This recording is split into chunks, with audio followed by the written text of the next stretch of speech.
انبیاء کے منافقیاں کرو وسلو تسلیما۔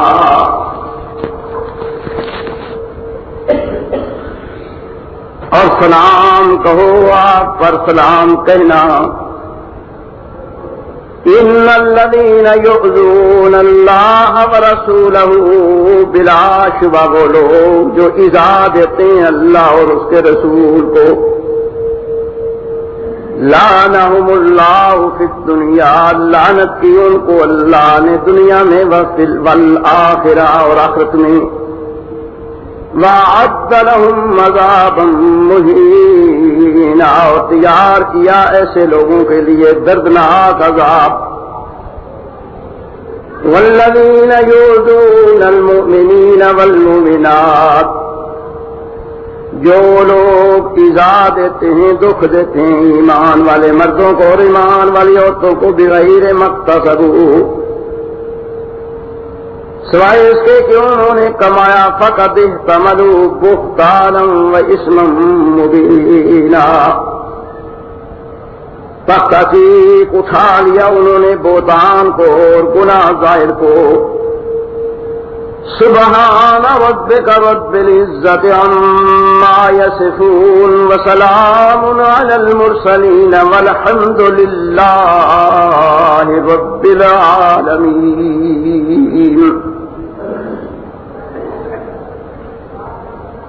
محترم دوستو، عزیزوں اور بزرگوں، بھائیوں،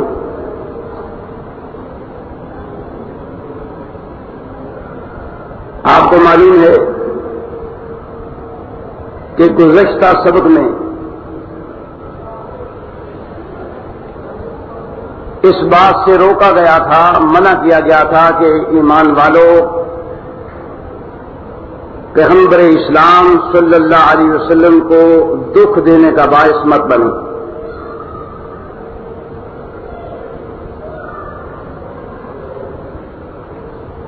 پھر صرف اسی بات پر اکتفا نہیں کیا گیا تھا، دکھ کی صورت کی وضاحت بھی ارشاد فرمائی کہ دکھ دینے کی صورت یہ ہے کہ تمہیں پیغمبر اسلام صلی اللہ علیہ وسلم کھانے کے لیے دعوت دیں،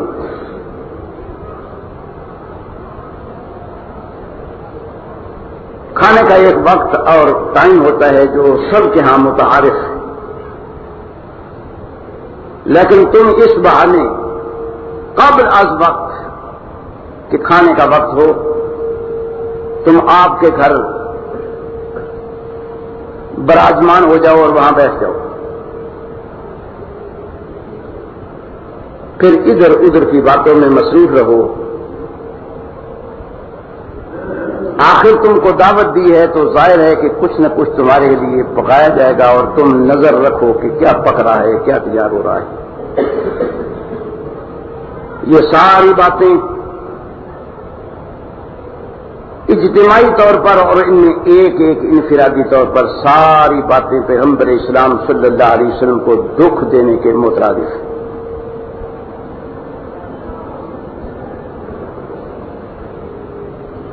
تمہاری دعوت کی گئی تھی تمہیں درس دینے کے لیے، بات سمجھانے کے لیے، اس کی بات اس طرف رغبت دینے کے لیے کہ ایک دوسرے کے ساتھ اس معاشرتی زندگی میں کس طرح رہنا ہے۔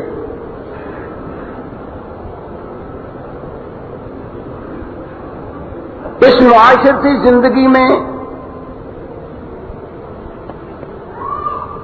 ایک دوسرے کے ساتھ کس انداز اور کس طور طریقے سے پیش آنا ہے۔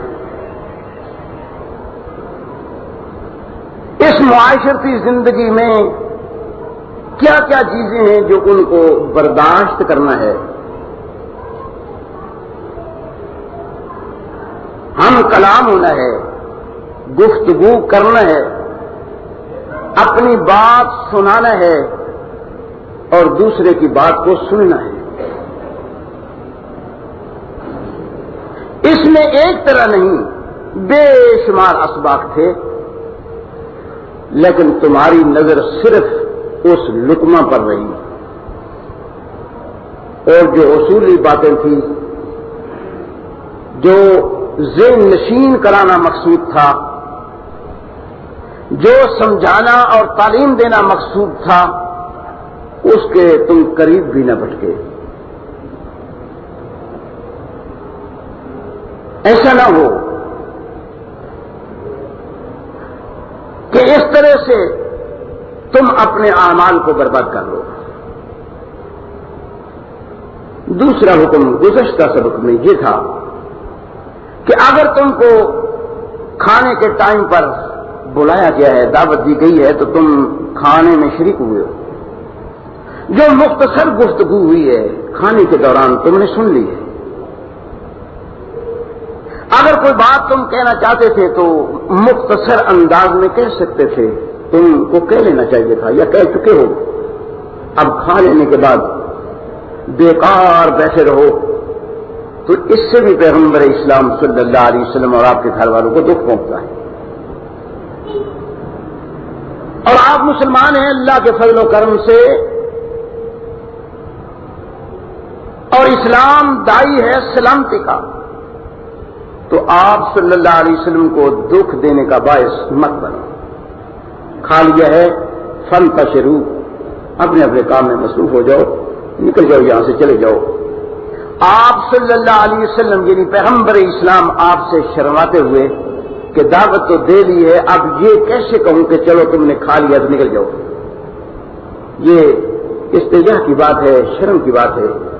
تو آپ سے باوجود اس دکھ کے پانے کے وہ بات نہیں کرتے، اور اللہ سچ کہنے سے شرماتا نہیں۔ اللہ کا رسول محمد الرسول اللہ صلی اللہ علیہ وسلم جو مجسمہ اخلاقیات ہے، تمہیں اخلاق سکھانے کے لیے دنیا میں بھیجا گیا، اور اس اخلاق سکھانے میں یہ چیز شامل ہے کہ جن کو اخلاق سکھانا ہے ان کی دعوت بھی کرو، ان کی بات بھی سنو، اپنی بات بھی ان کو سناؤ۔ لیکن ان ساری چیزوں سیکھنے، سکھانے، کھانے، کھلانے میں ایک عمل کو ملحوظ خط رکھنا ہے، وہ ادب و احترام ہے، اور وہ صورتحال یہ ہے کہ کہیں ایسا نہ ہو کہ جس نے دعوت پر بلایا ہے اس کے دکھ کا تم باعث بن جاؤ، بجائے فائدہ اور نفع کے نقصان ہو جائے۔ آپ صلی اللہ علیہ وسلم کا بھی اور جن کو مدعو کیا گیا ہے ان کا بھی یہ ذکر، یہ بات آپ گزشتہ جمعہ میں تفصیل سے سن چکے ہیں کہ آپ صلی اللہ علیہ وسلم کو دکھ دینے کا باعث مت بنو۔ پھر دکھ دینے کا باعث مت بنو صرف اتنی بات ہی نہیں آپ نے سنی، بلکہ جس چیز سے آپ کو دکھ پہنچتا ہے اس میں سے چند چیزوں کا ذکر بھی تمہارے سامنے کر دیا گیا۔ پھر پیغمبر اسلام صلی اللہ علیہ وسلم کی ازواج مطہرات، آپ کی اس دنیا سے جانے کے بعد نکاح نہ کرنے کا حکم خاص ہوا۔ یہ مخصوص حکم ہے پیغمبر اسلام صلی اللہ علیہ وسلم کے لیے کہ آپ کی وفات کے بعد آپ کی ازواج مطہرات میں سے کوئی عمر کی چھوٹی ہیں یا بڑی، کوئی صاحب اولاد ہیں یا نہیں، ہر حال میں کسی مسلمان کو یہ حق نہیں کہ وہ دل کے اندر اس بات کا خیال بھی پیدا کرے کہ میں آپ کے بعد اس کے ساتھ نکاح کر لوں۔ نہیں، وہ تمہاری مائیں ہیں حکمن، وہ تمہاری مائیں ہیں حکمن، اور اس حکم کو ملحوظ خاطر رکھتے ہوئے کبھی دل میں یہ بات نہ لانا۔ یہ حکم خاص ہے ان لوگوں کے لیے جو اس وقت موجود تھے جب پیغمبر اسلام صلی اللہ علیہ وسلم اس دنیا سے تشریف تھا۔ کیوں؟ اس لیے کہ یہ آپ صلی اللہ علیہ وسلم کو دکھ دینے کے مترادف ہے کہ کوئی شخص اپنے ذہن میں یہ خیال بھی پیدا کرے کہ ان ازواج مطہرات میں سے کسی کے ساتھ پیغمبر کی وفات کے بعد وہ نکاح کر لیں۔ اس سے بھی پیغمبر صلی اللہ علیہ وسلم کو دکھ پہنچنے کا باعث ہونا، اس سے بہت سے مسائل نکلتے ہیں، لیکن اس وقت میں زیادہ بات نہیں کرتا۔ اتنی بات یاد رکھو کہ وفات پانے والا، فوت ہو جانے والا، مر جانے والا بھی اس آیا کریمہ اور اس حکم کے تحت یہ بات آتا ہے کہ وہ دکھ دینے کا باعث نہ بنایا جائے، یا اس کو کسی طریقے سے دکھ نہ پہنچایا جائے۔ آپ کی طرف سے اس کو دکھ پھر نفس سے ہی پہنچتا ہے یا نہیں پہنچتا، اس کی بات نہیں ہے۔ بات یہ ہے کہ اس مرنے والے کو اگر آپ نے کوئی دکھ پہنچایا تو جو تعلق اس کے ساتھ رکھتا ہے اس کو دکھ پہنچ جائے گا، اور اس کے دکھ پہنچنے کا باعث وہ وفات پانے والا ہوگا۔ اس کا مطلب یہ نہیں ہے کہ دیکھیں اگر پیغمبر اسلام صلی اللہ علیہ وسلم کو وفات کے بعد بھی دکھ پہنچایا جا سکتا ہے تو یہ بات اس بات کی دلیل ہے کہ آپ وفات ہی نہیں پائے، نہیں، یہ بات نہیں ہے، یہ تفہیم غلط تفہیم ہے۔ حقیقت میں بات یہ ہے کہ کسی مرے ہوئے کو برا بھلا کہنا، کسی مرنے والے کے بارے میں کوئی بات ایسی کرنا یا کوئی کام ایسا کرنا جو زندوں کی تکلیف کا باعث ہو، جس کے ساتھ اس مرنے والے کا جن زندوں کے ساتھ تعلق ہے۔ میں بالکل آرام سے بات کر رہا ہوں، تفہیم ہو جائے، اللہ کرے۔ قرآن کریم میں دوسری جگہ اللہ تعالیٰ نے ارشاد فرمایا ہے کہ وہ لوگ جو دنیا سے چلے گئے ہیں وہ جیسے بھی تھے۔ بعض اوقات ایسا ہوتا ہے کہ کچھ لوگوں کا ذہن ان مرنے والوں یا جانے والوں کے ساتھ لگا ہوتا ہے، وہ ان کو اچھا متبرک لوگ سمجھتے ہیں، نیک لوگ سمجھتے ہیں، اپنے خیال میں اپنے اوتار مانتے ہیں، اپنے مذہبی پیشوا مانتے ہیں۔ وہ اپنے دور میں کیا تھے یا کیا نہیں تھے؟ تمہیں ہدایت کی جا رہی ہے کہ ان مرنے والوں کو برا بھلا مت کہو، اس لیے کہ اگر تم نے ان کو برا بھلا کہا تو وہ تمہارے اللہ کو برا بھلا کہیں گے، اور تم اپنے اللہ کو برا بھلا کہلوانے کے باعث بن جاؤ گے۔ اگر ابھی بھی سمجھ میں نہیں آئی بات تو مزید عرض کرتا ہوں۔ پیغمبر اسلام صلی اللہ علیہ وسلم نے ارشاد فرمایا کہ لوگوں ایسا مت کرو کہ اپنی ماں باپ کو گالیاں دو۔ صحابہ اکرام یا سامعین جو اس وقت سننے والے تھے انہوں نے سنا تو آپ صلی اللہ علیہ وسلم کو مخاطب ہو کر کے عرض کیا کہ یا رسول اللہ صلی اللہ علیہ وسلم، وہ ایسا کون بدبخت ہے جو اپنے ماں باپ کو گالی نکالتا ہے؟ برا نہ محسوس کیجئے، اگر آج کا دور ہوتا تو شاید کوئی یہ بات کہنے کے لیے نہ اٹھتا، اس لیے کہ آج ماں باپ کو برا بھلا کہنے والے موجود ہیں، لیکن جس معاشرہ کی یہ بات ہے وہ معاشرہ ہم کہتے تو کفر کا معاشرہ، شرک کا معاشرہ، نہایت برا معاشرہ ہے، لیکن اس معاشرے کی حالت ابھی اتنی بری نہیں ہوئی کہ کوئی شخص اپنی ماں باپ کو برا بھلا کہے، گالی گلوچ کرے۔ لیکن اس بہترین علم والے پڑھے لکھے دور میں ایسے حالات ایک نہیں سینکڑوں ہیں کہ بڑے بڑے سمجھدار لکھے پڑھے اپنے ماں باپ کو گالیاں براہ راست بھی دیتے ہیں اور باعث بھی بنتے ہیں گالیوں کو۔ جہاں تک باعث بننے کا تعلق ہے اس میں ہمارا کردار سب سے زیادہ ہے، جن کو علماء کہا جاتا ہے،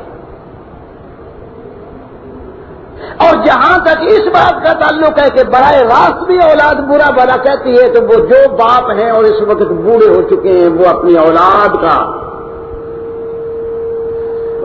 رد عمل دیکھ کر خود سمجھ سکتے ہیں کہ میں جو کہہ رہا ہوں وہ کہاں تک صحیح اور کہاں تک غلط ہے۔ یہ ہمارے معاشرے میں کتنی مثالیں اس کی موجود ہیں۔ بہرحال اس وقت کی بات کر رہا ہوں کہ پیغمبر اسلام صلی اللہ علیہ وسلم کو مخاطب ہو کر پوچھا گیا کہ یا رسول اللہ صلی اللہ علیہ وسلم ایسا کون بدبخت ہے جو اپنی ماں اور باپ کو گالی دے؟ آپ مسکرائے اور فرمایا کہ اللہ کے بندہ، معاملہ یہ ہے کہ کسی سے آپ کا کوئی الجھا ہو گیا، کوئی تو میں ہو گئی۔ اس تو میں اور الجھاؤ میں ہمیشہ یہ ہوتا ہے کہ آدمی کہہ دیتا ہے کسی کی ماں کو کہ اس کی ماں بھی ایسی تھی، اس کا باپ بھی ایسا تھا، یا گالی، ننگی گالی دے دیتا ہے اس کے باپ کو، اس کی ماں کو۔ آپ نے فرمایا جس شخص نے تو میں پر اتر کر کسی کی ماں اور کسی کے باپ کو برا بھلا کہا اور اس نے الٹ اس سے کہہ دیا، آپ یوں سمجھیے کہ اس نے براہ راست اپنی ماں اور باپ کو گالی دی۔ میں تو انگلش نہیں بول رہا، میری زبان وہی ہے، پنجابی اپنی زبان ہے اور اپنی زبان میں بات کر رہا ہوں، کوئی یہ مشکل سمجھنا تفہیم کرنا مشکل نہیں ہے۔ لیکن آج ہم مطمئن ہی نہیں ہوتے کہ جس سے کسی کے تعلقات جڑے ہوئے ہیں، جیسے کیسے بھی ہیں، جو بھی کسی کا مذہبی رہنما ہے، جیسا بھی ہے، جب تک ہم اس کو برا بھلا نہ کہہ لیں، ایک سٹیج پر کھڑے ہو کر اس کے مقابلے میں وہ دوسرا بھی اپنے سے، اس وقت تک ہمارا اطمینان نہیں ہوگا۔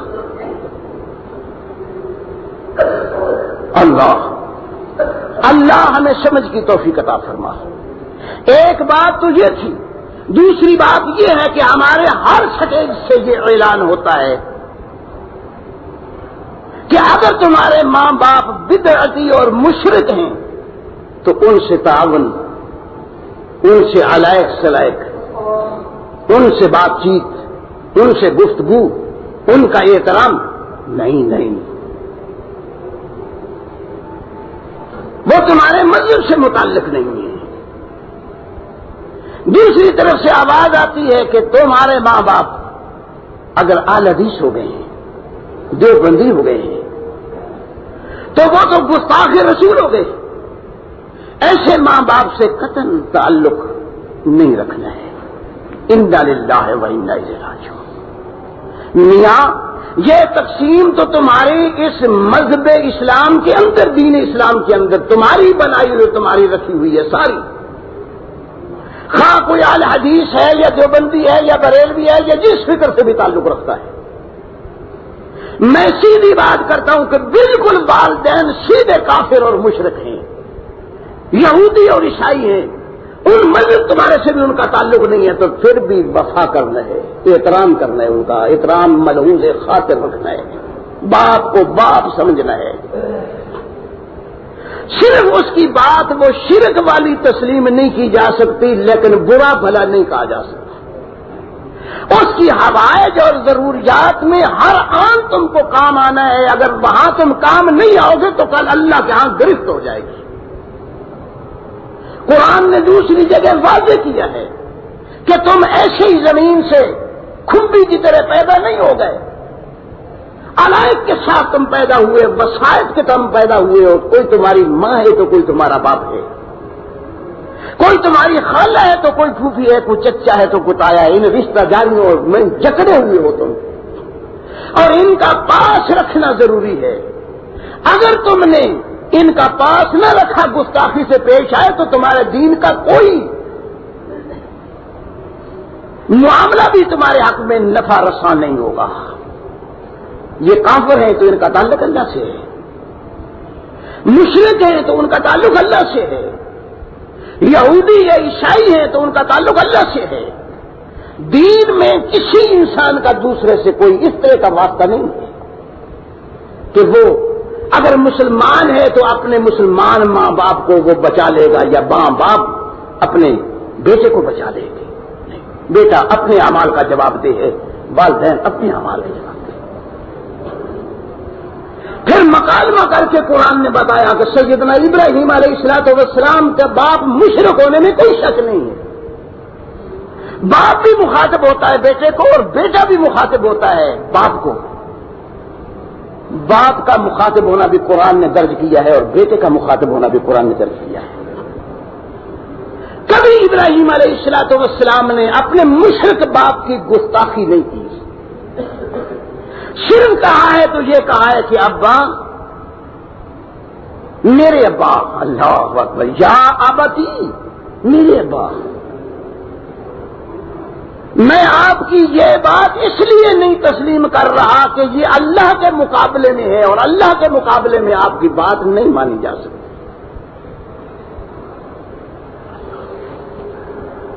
نہ باپ ہونے سے انکار کیا ہے، نہ آپ کے ساتھ رہنے سے انکار کیا ہے، نہ آپ کی خدمت کرنے سے انکار کیا ہے. ہاں، باپ جب مقابلے میں کھڑا ہو گیا تو اس نے کہا کہ جا تو پتھر مار مار کر کے تجھے ہلاک کروا دوں گا، جا میرا پیچھا چھوڑ، نکل جا جام سے. تو پھر بھی ابراہیم علیہ السلام نکلتے ہوئے کہتے ہیں کہ ابا جی، یہ میں اپنی زبان میں کہہ رہا ہوں، یا آباتی، اے میرے ابا جان، میں آپ کے لیے اللہ سے مغفرت کی دعا طلب کرتا ہی رہوں گا، اس لیے کہ اللہ کا اور میرا ایک خاص تعلق ہے. پھر اللہ نے واضح کیا کہ ابراہیم، جس باپ کو تو چھوڑ آیا تھا، دعائیں کرتا رہا آج تک، اس ابا اور اس والد کی اللہ کی نافرمانی کے باعث اس کی وفات کے بعد آج حکم دیا جاتا ہے کہ آئندہ دعا نہ کرنا، اور پہلی کی ہوئی دعا بھی تیری منظور اور مقبول. اللہ، اس لیے کہ وہ شرک پر قائم رہتے ہوئے مر گیا ہے. اللہ، آگے پیغمبر اسلام صلی اللہ علیہ وسلم نے جو اس آیا کریمہ کی تفہیم کرائی وہ بات لمبی ہے. میں صرف یہ عرض کر رہا ہوں کہ آج کے سبق میں جو ذکر ہے وہ یہ ہے کہ پیغمبر اسلام صلی اللہ علیہ وسلم کی وفات کے بعد آپ کی ازواج مطہرات میں سے کسی کا تخیل ذہن میں رکھ کر کے میں نکاح کر لوں، خیال بھی نہ کرنا، یہ پیغمبر اسلام صلی اللہ علیہ وسلم کو دکھ دینے کے مترادف ہے. اللہ ہمیں سمجھ کی توفیق عطا فرمائے. میں کسی کا نام نہیں لیتا اور کسی فکر کو برا بھلا بھی نہیں کہتا، لیکن اتنی بات ضرور کہتا ہوں کہ اس قرآن کے حکم کے مطابق کسی قوم کو، کسی شخص کو، کسی فکر کو یہ حق نہیں ہے کہ پیغمبر اسلام صلی اللہ علیہ وسلم کی ازواج مطہرات میں سے کسی ایک کے ساتھ قد رکھے، اپنے ذہن میں بغض رکھے، اور وہ مقام ماں کے مقام پر اس کو نہ رکھے. لیکن ستیاناش ان فکروں کا کہ اس فکر نے ہمیں قرآن کا حکم بھی سمجھنے نہ دیا، اور آج سیدہ عائشہ صدیقہ رضی اللہ تعالی عنہا کو نام لے کر جو کچھ کہا اور سنایا جاتا ہے اس ملک کے اندر بھی ہوتا ہے، وہ میں اس وقت نہ موضوع ہے نہ اس کو چھیڑنا چاہتا ہوں. لیکن میں یہ عرض ضرور کروں گا کہ کسی مسلمان کو مسلمان رہتے ہوئے یہ حق نہیں ہے کہ وہ سیدہ عائشہ صدیقہ رضی اللہ تعالی عنہا کا نام لے کر یا اشارہ کر کے کوئی ایسی بات کہے جو براہ راست محمد رسول اللہ کو دکھ دینے کا باعث ہو جائے. اور وہ یوں ہوگی کہ اہل ایمان کا تعلق آج بھی ان ناموں کے ساتھ ایسے ہی ہے جیسا پیغمبر اسلام صلی اللہ علیہ وسلم سے تعلق ہے، اسی ناطے سے امہات المومنین کے ساتھ بھی تعلق ہے. آپ صلی اللہ علیہ وسلم بھی انہی رشتہ داریوں میں جکڑے ہوئے تھے. کوئی آپ کا باپ تھا تو کوئی سسر بھی تھا، کوئی چچا تھا تو کوئی تایا بھی تھا. اللہ، انہی سارے رشتوں میں وہ جکڑے ہوئے تھے. لیکن آج پیغمبر اسلام صلی اللہ علیہ وسلم کی رشتہ داریوں کا نام لے کر جو کچھ کہا جاتا ہے، ایک بات میں عرض کروں کہ اگر کسی نبی کا باپ کافر ہے، کسی نبی کا بیٹا کافر ہے، کسی نبی کی بیوی مومنہ نہیں ہے، قرآن میں اس کی وضاحت آ گئی ہے تو اس کو کافر کہنا گالی نہیں ہے. کفر براہ راست بھی گالی نہیں ہے، وہ تو ایک عمل کا نام ہے. جیسے اسلام ہے ایسے ہی کفر ہے، یعنی کہ دونوں کا آپس میں مقابلہ ہے۔ اسلام نہ رہنے کا نام کفر ہے اور کفر کے مٹ جانے کا نام اسلام ہے۔ کچھ ایسے کام ہیں جن کا نام اسلام ہے اور جب وہ کام نہ رہے تو وہ ان کا نام کفر ہے۔ یہ بات نہیں ہے کہ نام مسلمانوں والے ہو گئے تو اسلام آ گیا، کسی ملک کا نام اسلام کا نام ہو گیا، جیسے پاکستان تو اسلام آ گیا، کسی انسان کا نام مومنوں اور مسلمانوں والا کا نام ہوا، یعنی علی یا عبداللہ یا حسن یا حسین یا عباس، اسی طرح کے نام آنے سے اسلام آ جاتا ہے؟ بالکل نہیں۔ واللہ عبداللہ بھی نام ہو، اسلام اس کے اندر نہ ہو تو وہ منافق ہو سکتا ہے یا کافر ہو سکتا ہے، مسلمان نہیں ہو سکتا۔ آج ہماری تقسیم میں صرف یہ بات رہ گئی ہے کہ ہمارے نام مسلمان والے ہیں اس لیے ہم مسلمان ہیں، کام اخلاق اعمال کی بات اس طرح سے ختم ہو گئی ہے۔ یہی وجہ ہے کہ جب غیر مسلم حکمران تھا اس ملک کے اندر نہ اتنی بدکاری تھی نہ برائی تھی، نہ چوری تھی نہ زنا تھا، نہ ڈاکے تھے نہ بے شرمی اور بے حیائی کی باتیں تھی، لیکن غیر مسلم حکمران تھا، یہ ملک غیر مسلم کہلاتا تھا۔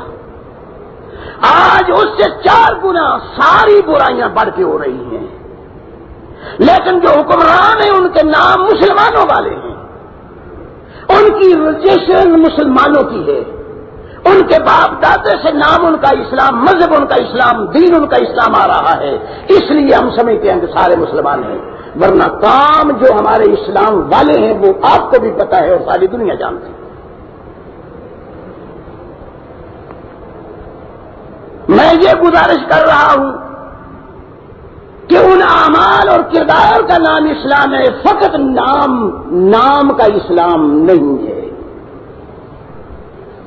وہ جو آج بھی تم منافقوں کا سردار سمجھتے ہو وہ پیغمبر اسلام صلی اللہ علیہ وسلم کے ساتھ شریک ہوتا تھا، پہلی صف میں کھڑا ہوتا تھا، نمازیں پڑھتا تھا، چندے دیتا تھا، جنگوں میں ساتھ شریک ہوتا تھا، لیکن قرآن و سنت میں آج بھی اس کو منافق کہا جاتا ہے۔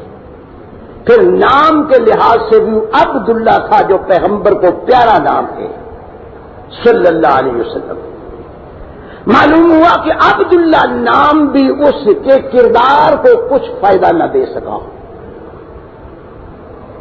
پیغمبر کے پیچھے نماز پڑھنے والا، تمہیں تو بات ہے نا صرف اتنی کہ جی کٹرے والی مسجد میں نماز جماعت ہو تو نماز نہیں ہوتی، یہ نا بات ہے۔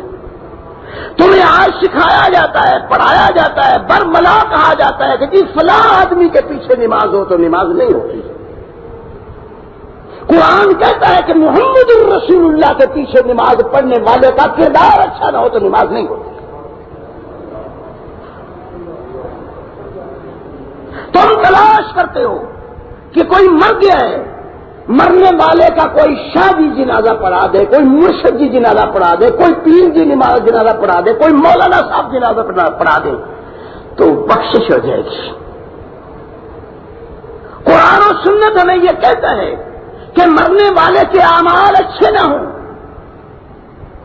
مرنے والے کے کام اچھے نہ ہوں، مرنے والا اندر سے کچھ اور باہر سے کچھ ہو، جنازہ محمد الرسول اللہ صلی اللہ علیہ وسلم میں پڑھائیں تو اس کو فائدہ نہیں ہو سکتا۔ آپ اپنی اس تقسیم کو اور اللہ کی تقسیم کو ملحوظ خاطر رکھیے۔ اللہ ہماری جس سے بھی عقیدت ہوتی ہے میں نہیں کہتا، ہمارے ہاں بھی علماء ہیں، ان کے نام بھی ہیں بڑے بڑے، ہم خوش ہوتے ہیں کہ جی ہمارے باپ کا، ہمارے بیٹے کا، ہمارے بھائی کا فلاں شخصیت نے جنازہ پڑھایا، اس لیے ہم سمجھتے ہیں کہ وہ تو اللہ اکبر۔ قرآن نے ہمیں وضاحت کی کہ یاد رکھو محمد الرسول اللہ صلی اللہ علیہ وسلم نے اپنا پیغام دیا، جی اس کے بیٹے کی اچھا پر، اگرچہ وہ روایات صحیح نہ صحیح ضمنی روایات اسی لعاب دہن بھی دیا. تم کہتے ہو کہ عہد نامہ رکھ دو مرنے والے کے سینے پر، اس عہد نامہ کے باعث یہ بخشا جائے گا، اس کے اعمال کو کوئی دیکھ ہی نہیں سکے گا. قرآن میں یہ کہتا ہے کہ اس عہد نامے سے بڑا عہد نامہ محمد الرسول اللہ کا پیران ہو. آپ صلی اللہ علیہ وسلم نماز جنازہ اور دعائیں کرنے والے ہوں، مرنے والے کا عمل صحیح نہ ہو، وہ منافق ہو، تو آپ کا پیران بھی اس کو فائدہ. ایک تمہاری کہاوتیں ہیں کہ جی وہ ایک تندوری بنائی گئی تھی، وہ ایک پونا بنایا گیا تھا، تندوری کے اندر پھیرنے کا کہ آگ مس نہیں کرتی تھی کہ پیغمبر کا ہاتھ چھو گیا تھا اس کو. قرآن و سنت ہمیں یہ کہتا ہے کہ وہ پیغام جو محمد الرسول اللہ کے جسم عدل پر رہا، وہ ایسے بد اعمال کو پہنایا گیا اس کے صحیح. میں عرض یہ کر رہا تھا کہ کتنی بدقسمتی کا معاملہ ہے کہ پیغمبر اسلام صلی اللہ علیہ وسلم کے بعد مسلمان کہلانے والے نہیں، مومن کہلوانے والے، جو اسلام سے بھی اوپر کا درجہ ہے، اور سمجھتے ہیں کہ ہم بھی مومن ہیں، ہمارے علاوہ دوسرا کوئی مومن ہی نہیں ہے. اور سیدہ عائشہ صدیقہ رضی اللہ تعالی عنہا کا نام لے کر بھی اشاراتاً بھی جو کچھ حشر ہوتا یا کرتے ہیں وہ سب کو معلوم ہے. قرآن کہتا ہے کہ محمد الرسول اللہ کو ایذا مت دو. آپ کو ایذا دینا اللہ کو ایذا دینا ہے، اور اللہ اور اس کے رسول کو ایذا دے کر کوئی مومن نہیں رہ سکتا. کسی معمولی بات میں بھی ایذا ہو جائے، باتیں تو سمجھنے کی ہیں لیکن اللہ ہمیں سمجھ کی توفیق عطا فرمائے. کتاب و سنت ہمیں یہ سبق دیتا ہے کہ میاں دیکھو تمہارے بھی اسم یعنی نام ہیں، کسی کا نام عبد الکریم ہے تو کسی کا سردار خان، عبداللہ ہے تو کسی کا علی. جو بھی تمہارے نام تمہارے ماں باپ نے رکھے ہیں، اگر بہت اچھے اور مستحسن نام بھی ہیں، وہ صحیح معنوں میں اسلام والے نام ہیں، وہ ان کے اندر اسلام کی بو بھی آتی ہے، لیکن جس کا نام رکھا گیا ہے وہ بد اعمال ہے، اس کے اندر نفاق بھرا ہوا ہے، اس کے اندر برائیاں بھری ہوئی ہیں، تو اس کا نام اس کو کچھ فائدہ نہیں دے سکتا. جیسے پہلے ذکر چلا بہن، اسی طریقے سے یہ رشتہ داریاں بھی تمہیں فائدہ بالکل نہیں دے سکتے. آج ہمارا انحصار صرف اس بات پر رہ گیا ہے کہ جس کا نام بھی دیکھ لو، اس کی رشتہ داری بھی دیکھ لو. سیاست میں جائیں تو یہی پارٹیوں کا نظام جو چلا ہوا ہے، پارٹی کے ساتھ تعلقات اور مناسب نہیں ہے. اگر مذہبی فکر میں چلے جاؤ تو ان فکروں کا آپس میں تقابل ہے. جس فکر سے کوئی وابستہ ہے اس فکر سے کس طرح کی لگن وہ رکھتا ہے اور کس طرح کا نام وہ رکھتا ہے، یہ سب کو معلوم ہے.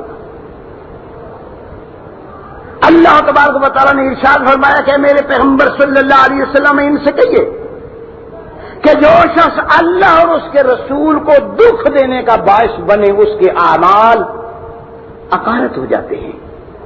اور آپ کے دکھ دینے کا باعث ایک مزید قرآن نے وضاحتاً بات بتائی کہ تمہارے سب کے نام ہیں مسلمانوں والے نام، بہترین نام، اچھے نام، لیکن باوجود ان بہترین اور اچھے ناموں کے اللہ اکبر، اگر ان کے اعمال اچھے نہیں ہیں تو ان کے نام ان کو فائدہ نہیں دے سکتے. ایک بات ہے.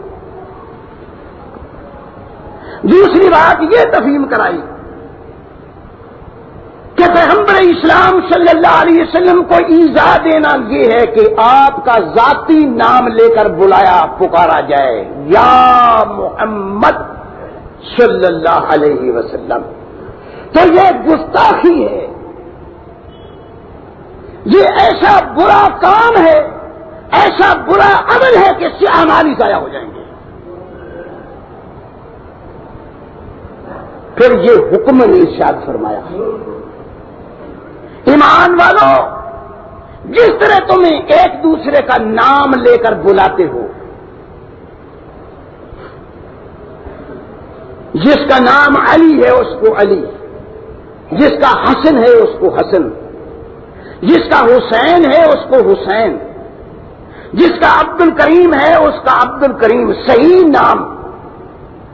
لیکن ہمارے ہاں تو بگاڑ کے نام بھی بلانے کی بڑی عادت ہے. نہیں،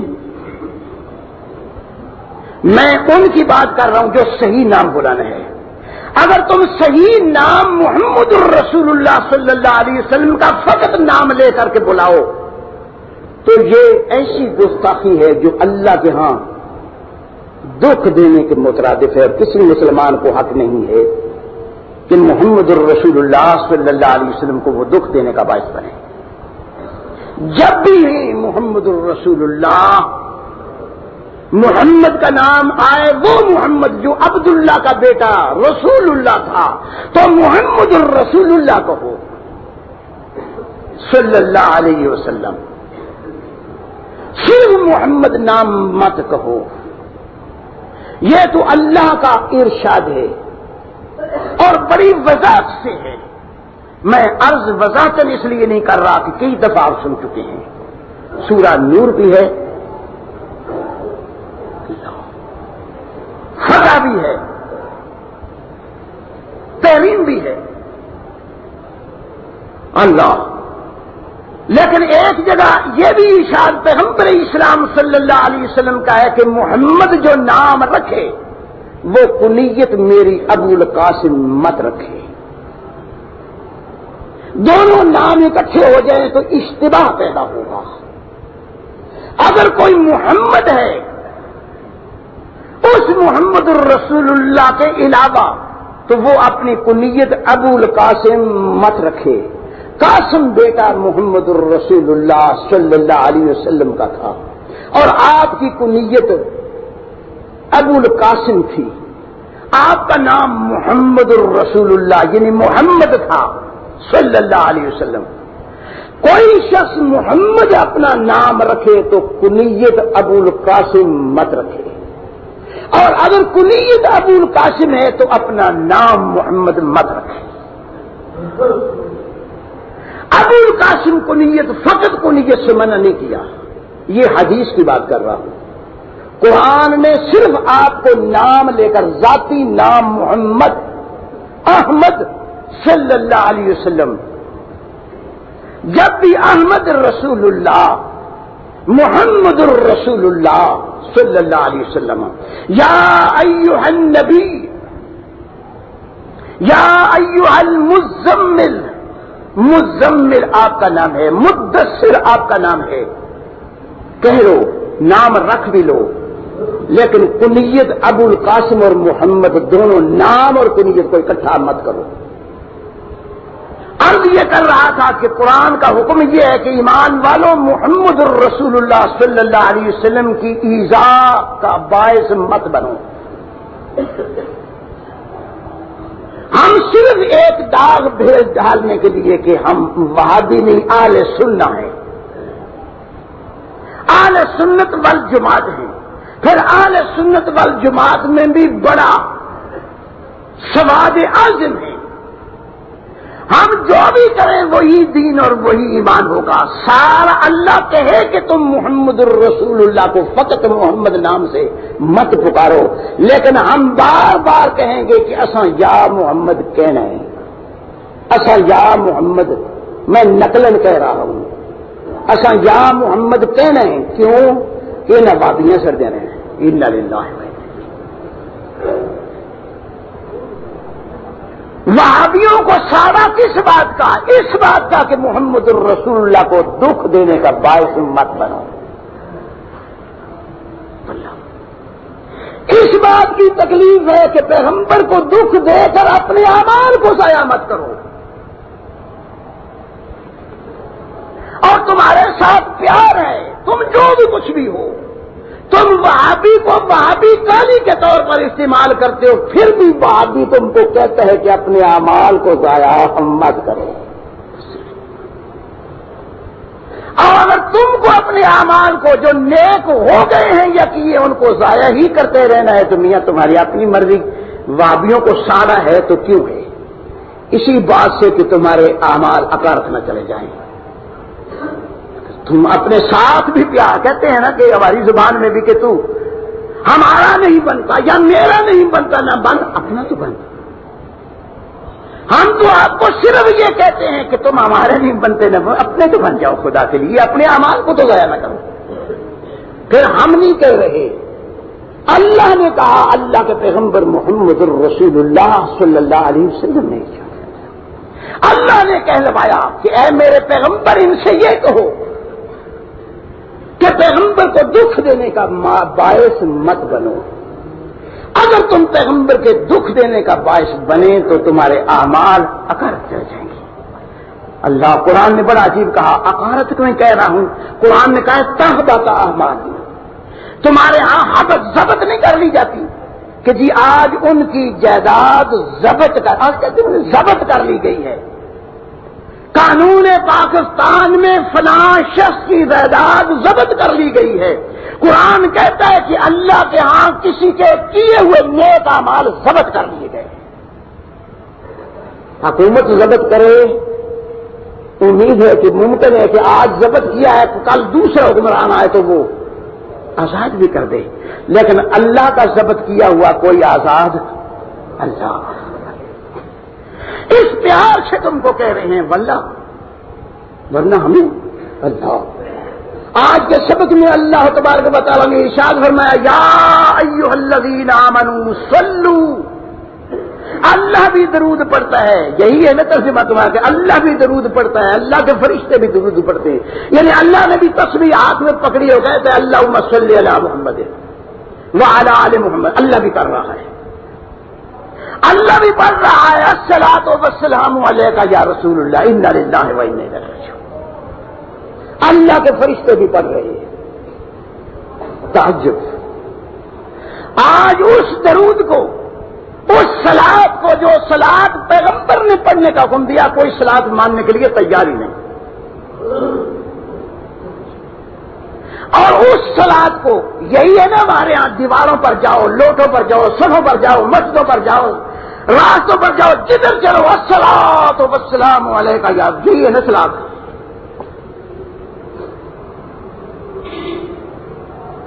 میں صرف طالب علم کے طور پر علم حاصل کرنے کے لیے کہہ رہا ہوں کہ واللہ میں انعام دوں اس شخص کو کہ کوئی شخص ثابت کرے کہ محمد الرسول اللہ صلی اللہ علیہ وسلم نے یہ الصلاۃ والسلام علیک یا رسول اللہ پڑھنے کا حکم دیا۔ آپ کے صحابہ میں کبھی یہ جملہ معروف رہا، آپ کے تابعین اور تبع تابعین میں یہ جملہ کبھی معروف ہوا؟ پھر اس آذان سے پہلے، اس کلام سے پہلے مدنی کہنے والوں سے میری صرف اتنی گزارش ہے کہ اس مدینہ الطیبہ میں رہنے والے محمد الرسول اللہ صلی اللہ علیہ وسلم کے کردار میں، اس کے صحابہ ماننے والوں میں ایک کا نام لو جس نے صرف زبان سے کہہ دینا تو معاملہ نہیں ہوتا نا، اس کی سند ہوتی ہے۔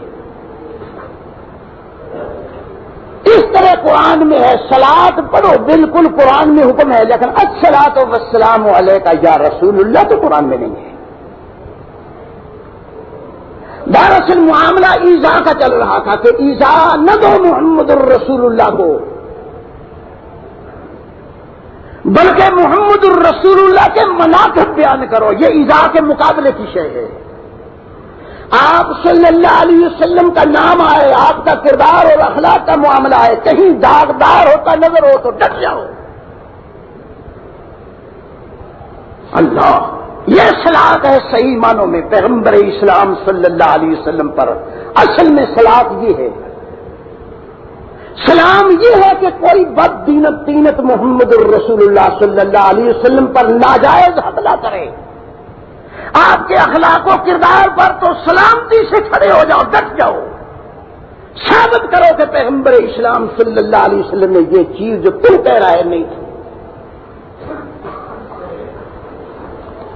اللہ نے وہ صحیح معنوں میں جو صلاۃ و سلام ہے وہ کرنے اور پڑھنے کی توفیق عطا فرمائے۔ پڑھنے والا جو درودی ہے اگر تو وہ اللہم صلی علی محمد وعلی آل محمد پیغمبر کا بتایا ہوا ہے، آپ صلی اللہ علیہ وسلم کا بتایا ہوا ہے۔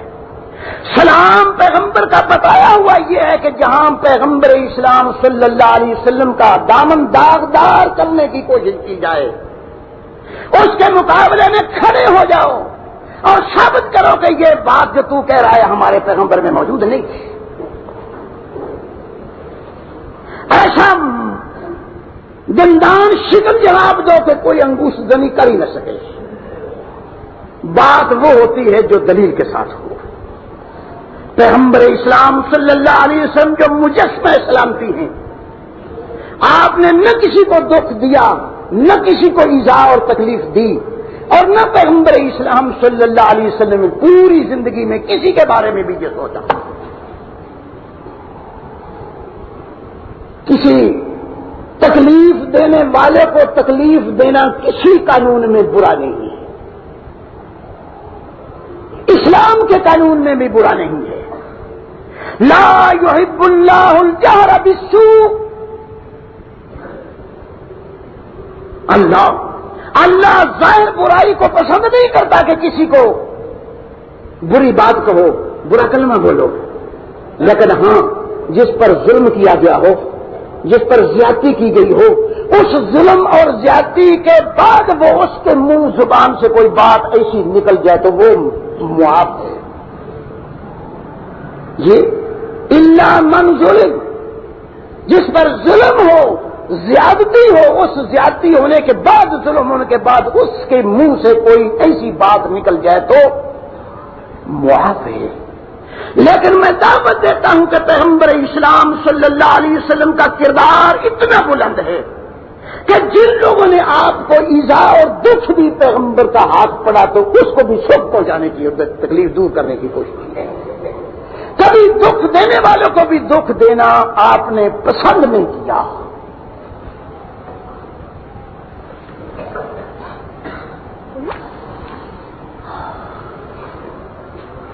الحمدللہ نحمده ونستعینه ونستغفره ونعوذ باللہ من شرور انفسنا ومن سیئات اعمالنا من یهده اللہ فلا مضل له ومن یضلله فلا هادی له ونشهد ان لا الہ الا اللہ وحدہ لا شریک له ونشهد أن محمدا عبده ورسوله أما بعد فإن خير الحديث كتاب الله وخير الهدي هدي محمد صلى الله عليه وسلم وشر الأمور محدثاتها وكل محدثة بدعة وكل بدعة ضلالة وكل ضلالة في النار فأعوذ بالله من الشيطان الرجيم بسم الله الرحمن الرحيم إن الله وملائكته يصلون على النبي يا أيها الذين آمنوا صلوا عليه وسلموا تسليما إن الذين يؤذون الله ورسوله لعنهم الله في الدنيا والآخرة وأعد لهم عذابا مهينا والذين يؤذون المؤمنين والمؤمنات بغير ما اكتسبوا فقد احتملوا بهتانا وإثما مبينا۔ میرے محترم دوستو، عزیزو، بزرگو، بھائیو اور ساتھیو، اللہ ہم سب کو اسلام کے ان سادہ احکام پر عمل کرنے کی توفیق عطا فرمائے۔ آج کے سبق کا باحصل یہ ہے کہ اس دنیا کی زندگی میں اگر تم مومن ہو تو قدم سمجھ کر رکھو۔ کس معاملے میں؟ سیاست کے معاملے میں کہ ووٹ کس کو دینا ہے، وہ تو تمہیں بڑی سمجھ ہے پہلے ہی، اس سمجھ میں تو کوئی کمی تمہارے اندر موجود نہیں ہے، نہ ہم اس بات میں پڑیں گے۔ نہیں، اگر میں گنانا شروع کروں تو وہ یہ باتیں تو ان گنت ہیں، گنائی نہیں جا سکتی، لیکن یہاں سنبھل کر قدم رکھنا ہے۔ کس معاملے میں؟ اس معاملے میں کہ ایسا نہ ہو کہ تمہارا چلتے چلتے ایسا قدم الٹا پڑ جائے کہ تمہارے اچھے اعمال کیے ہوئے برباد ہو جائے۔ اور اس معاملے میں یہ ہوگا کہ اگر تم کہیں محمد رسول اللہ کو ایذا دینے کا بس بن گئے،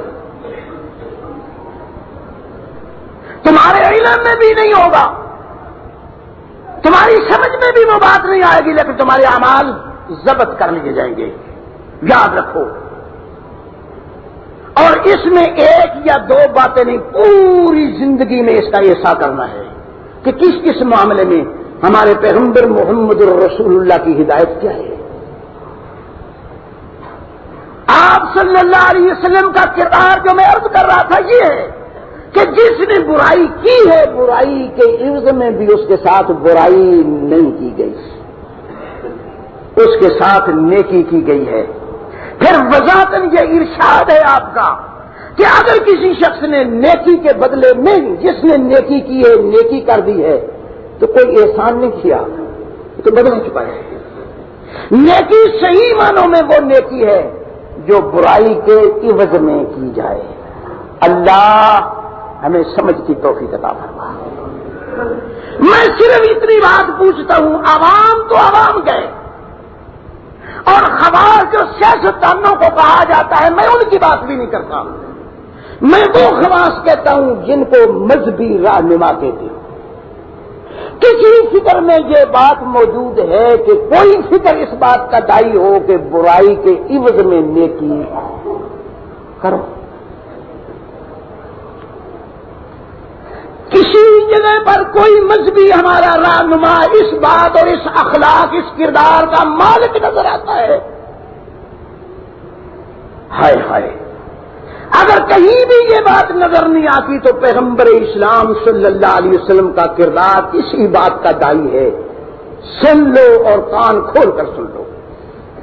سیاست میں جاؤ پھر بھی، مذہب اور دین میں آؤ پھر بھی، کسی فکر میں چلے جاؤ پھر بھی، پیغمبر اسلام صلی اللہ علیہ وسلم کے لائے ہوئے دین میں یہی بات ہے، حتی الامکان کسی کے دکھ کا باعث مت بنو، خصوصاً اللہ اور اس کے رسول محمد الرسول اللہ کے دکھ دینے کا باعث مت بنو۔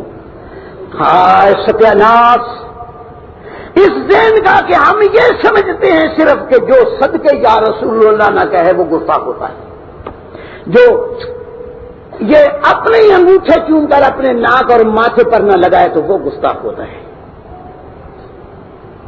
دوسرا فریق یہ سمجھتا ہے کہ صرف یہ نہ کہا جائے، انگوٹھے نہ چومے جائیں تو شاید یہ اس کا باعث ہوتا ہے، لیکن اللہ اور اس کے رسول کے ہاں جس کے ساتھ غلط بات کی جائے وہ غلط بات کا جواب حذف کر دے تو یہ نیکی کہلاتا ہے۔ اللہ آپ کو بھی اور مجھے سمجھنے کی بھی اور اپنے اس جسم اور جان پر استعمال کرنے کی بھی توفیق عطا فرمائے۔ بالکل یہ بات اسلام میں موجود نہیں ہے کہ جو ایک گالی دو اس کو 10 دے لو تو تب معاملہ بنے گا، گالی کا کوئی سر پہن نہیں ہے۔ اللہ اللہ اے میرے پیغمبر، آج جو دکھ آپ کو پہنچایا گیا ہے، نہ لحاظ رکھا گیا ہے اس بیت اللہ کا، نہ لحاظ رکھا گیا ہے آپ کی عمر کا، نہ لحاظ رکھا گیا ہے آپ کی رشتہ داری کا، آج تو ان لوگوں کے لیے بد دعا کرو جو آپ کو ایذا کا باعث بنے۔ حکم ہوتا ہے کہ بیٹا تمہیں پتہ نہیں ہے، میں اللہ سے رحمت کی دعا کرتا ہوں، اللہ اس قوم پر رحم فرما کہ یہ جانتے نہیں کہ میں اللہ کا رسول ہوں۔ اگر یہ سمجھ جاتے کہ میں اللہ کا رسول ہوں تو شاید یہ دکھ دینے کا باعث نہ بنتے۔ آج ہم دعوے دار ہیں اسلام کے، دعوے دار ہیں مومن ہونے کے، لیکن پیغمبر اسلام صلی اللہ علیہ وسلم کی ایذا کا جس طرح باعث بن رہے ہیں وہ میرے سے آپ زیادہ جانتے ہیں۔ اللہ اس سے بچنے کی توفیق عطا فرما۔ ربنا آتنا فی الدنیا حسنہ